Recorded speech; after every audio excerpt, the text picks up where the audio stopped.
Alright, MetaMask User Package. So, meron siyang apat na klase ng package si MetaMask. Yung unang package niya is one-star package. So, kailangan mong bumili ng 90 USD dollar. Alright, para makapag-panood ka ng video or makapag-rate ka ng 5 video. Tapos, sa 5 video na papanoorin mo, babayaran ka ni MetaMask ng 3 USDT or dollar, no?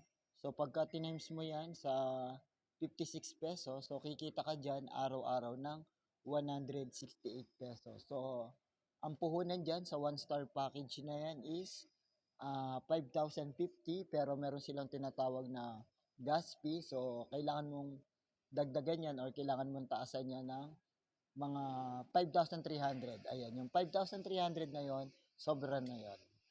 Okay?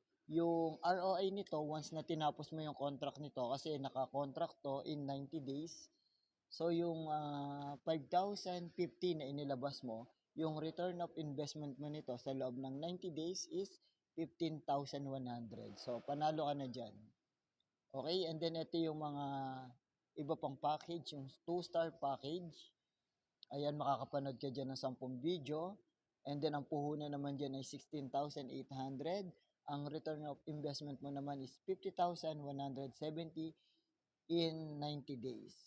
Okay, tapos yung package number 3, ayan, ang puhunan mo naman dyan is 33,600.